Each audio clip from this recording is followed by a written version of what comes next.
Plantu, bonjour. Bonjour. C'est un honneur et un plaisir de vous recevoir avec une actualité chargée comme souvent en fin d'année, puisque c'est l'année de Plantu. Là, c'est 2022, sale temps pour la planète. On aurait presque pu mettre un pluriel à sale tellement il y a eu de mauvaises nouvelles. Mais il n'y a pas que des mauvaises nouvelles. Tintin, c'est l'aventure, c'est la rencontre Plantu-Hergé. Plantu dans le monde de Hergé, ou l'inverse peut-être. Vous avez été formé en Belgique, ça, on ne le sait pas toujours. Et puis, Plantu dans le monde, 50 ans, 50 dessins, ça passe vite, un demi-siècle, mais ça laisse des traces. Merci beaucoup d'être là. Cette année 2022, vous l'avez subie comme une suite de catastrophes peut-être inspirantes, ou vous vous dites que finalement c'est là qu'on voit l'humanité réagir? C'est les deux. Je me sens tellement citoyen avec cette petite chose en plus, c'est que je suis un citoyen qui transforme tout ce que je crois comprendre en dessin. Et donc, dans ces cas-là, quand j'essaye de comprendre un événement, si je ne l'ai pas dessiné, je peux passer à côté. Et donc, une fois que je fais le dessin, que je couche les choses sur le papier, et que j'entends le bruit de mon feutre sur le papier, et qu'à la fin, je me dis, oui, c'est comme ça que je dois faire ma phrase graphique, et à la fin, je signe, et je dis, oui, c'est comme ça, c'est mon opinion. Je dis pas que j'ai raison, mais en tout cas, c'est une proposition d'opinion que je propose à tout le monde, comme j'ai fait depuis plus de 50 ans. Alors, dans cette année 2022, bien sûr, la présidentielle qui a troublé l'opinion, et notamment la communauté juive autour du cas Zemmour. J'ai sélectionné un dessin où on voit Zemmour monter un petit escalier composé des pages d'un livre qui se tourne et polémique à chaque page. Hein. Chaque polémique, une marche dans l'élection. Il se nourrit, il s'est toujours nourri des polémiques et c'est vraiment... C'est un petit peu le problème qu'on a aujourd'hui. Avant qu'il ne se soit lancé dans la campagne présidentielle, il était, disons, chroniqueur. Et à la fois, on est vraiment... Voilà une définition presque de l'année, mais ça prend des proportions chaque année. C'est qu'il y a la ligne éditoriale d'un média, X ou Y, et puis il y a la ligne marketing. Et là, vraiment, avec ces polémiques qui ne sont que un facteur de faire des buzz et des buzz et des buzz pour faire de l'audimat. En fait, la ligne marketing est bien au-dessus de la ligne éditoriale, et ça, c'est le drame de tous les idéologues, les dogmatiques. Et de tout ce qui fait qu'aujourd'hui, quand les Français réagissent devant le rôle des médias, ils sont négatifs et ils disent même le mot merdia, alors que le monde des médias mérite beaucoup mieux. Et puis cette tentative de réhabilitation de Pétain, qui a été chez lui incompréhensible. C'était quoi? C'était du marketing, ça aussi, ou? Oui, je vais même plus loin. Je crois que même il pensait pas ce qu'il disait sur Pétain, quand il disait qu'il a sauvé des Juifs. Je pense qu'il ne le pense même pas. Je pense que c'est un atout pour essayer d'avoir des gens, vous savez, les conspirationnistes, tout ça, qui sont prêts à croire tout et n'importe quoi, et ça peut marcher. Et je pense qu'il était dans cette optique-là. Je pense pas une seconde qu'il pensait ce qu'il disait. Alors, un autre dessin hors élection, mais qui a marqué l'actualité nationale. La polémique à Grenoble sur l'autorisation du burkini dans les piscines, que finalement, le Conseil d'État a interdit. Vous publiez un dessin où, au bout du plongeoir, il y a un minaret que regarde la jeune fille qui va plonger en burkini. Que vouliez-vous dire, vous l'éditorialiste, avec ce dessin ? Tout est là. Hein. Il y a la fille qui est en burkini, il y a les gens dans la piscine qui sont un petit peu perplexes, ils la voient arriver, elle va plonger, et le plongeoir n'est qu'un prolongement d'un minaret. Donc c'est un islam politique qui, par le burkini, tente de faire du prosélytisme. Exactement. Les mots et la plume. Ce qu'il faut, c'est être assez... faut se faire plaisir dans le dessin. Il faut que ce soit un dessin un peu rigolo, parce que les baigneurs en bas, ils ont l'air un peu perplexes, mais ils sont pas fous. Ils savent très bien que c'est une manipulation politique. Et puis, moi, je me dis, tiens, au sein de telle mairie, à Grenoble ou ailleurs, ils vont peut-être se poser des questions. Et évidemment qu'au bout d'un certain temps, ils vont comprendre la réalité de l'islam politique. Alors, vous avez été aussi très attaché à continuer en 2022 la réflexion sur l'épidémie, sur les soignants, alors que certains Français l'oubliaient facilement. Je vois que vous en avez apporté un dessin d'ailleurs, voilà, avec les soignants sous le feu des caméras. Vous trouvez qu'on a un peu trop vite tourné la page de l'épidémie et du malaise de l'hôpital? Oui, d'autant plus que, vous voyez, par exemple, un dessin comme celui-là, avec la petite infirmière qui voit tous les médias qui sont agglutinés autour d'un pauvre patient qui est en train de souffrir, et elle dit, et moi, quand est-ce qu'on s'occupe de moi? Et je l'entends tout le temps dans tous les hôpitaux, parce qu'il se trouve que dès le début de janvier 2020, j'ai fait des dessins, jamais ça m'était arrivé en 50 ans, de faire un seul sujet pendant toute une année.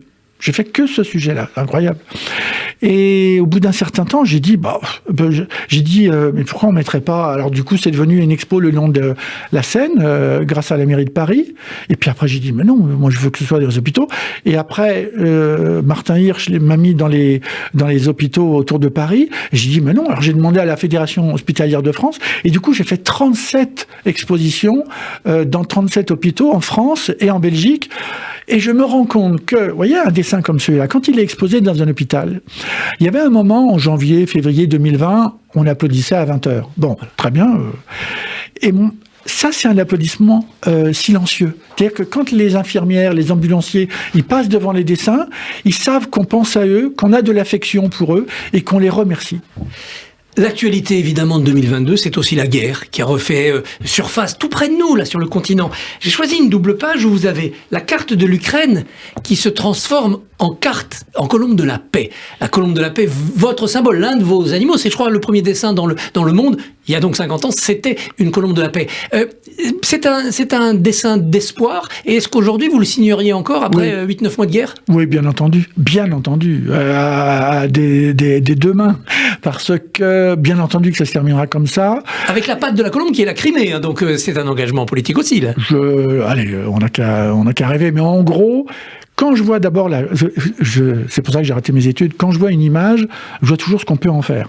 Et quand je vois la carte de l'Ukraine, je vois la colombe. Il y a des pays qui ont le Tchad à la tête d'un militaire vu de profil, avec une casquette. C'est comme ça, je réfléchis pas, je vois ça. Bon. Là, je vois la colombe. Et à ce moment-là, je me dis, tiens, qu'est-ce qu'on pourrait faire? Donc, à ce moment-là, je redessine, et moi qui ne connais pas bien ma géographie, du coup, je vois la Biélorussie, je vois la Russie, je vois la Pologne, voilà. Et je me dis, tiens, on pourrait à la fois faire la colombe qui se profile autour des frontières, et je me dis, tiens, ça tient la route. Et puis, qu'est-ce que je fais? Moi, dans les rues, j'utilise beaucoup mon appareil photo pour faire des photos de murs. Et donc, je rajoute un morceau de mur en surimpression, grâce à Photoshop, et je mets ça pour que mon dessin, il ait une coloration, une densité, une émotion qui nous ramène à quelque chose de grave. Le dessin, il y a toujours quelque chose de ludique. Ah, c'est un petit dessin, c'est rigolo, c'est le petit Mickey. Oui, mais non. Là, pour l'Ukraine, c'est pas des petits Mickey. Alors, un autre mur, c'est le mur que vous dessinez pour illustrer le conflit entre Israël et la Palestine, avec d'un côté un chef militaire du Hamas, du djihad islamique arrêté, et puis l'intervention israélienne, c'était au mois d'août. Et vous dessinez un labyrinthe avec un terroriste qui jette une grenade poursuivi par un soldat israélien, et puis ce labyrinthe mène à la mort. Vous l'avez suivi depuis des décennies, ce conflit israélo-palestinien. Cartooning for Peace a aussi ancré une partie de son action là-bas. Aujourd'hui, vous pensez que c'est sans issue? C'est un labyrinthe interminable? Non, je crois qu'il y aura une issue. Vous ne désespérez pas? Non, il y a la petite colombe en haut qui attend son moment, hein, quand même, dans le ciel bleu. Je pense que la spirale de la violence contre la violence ne mènera nulle part.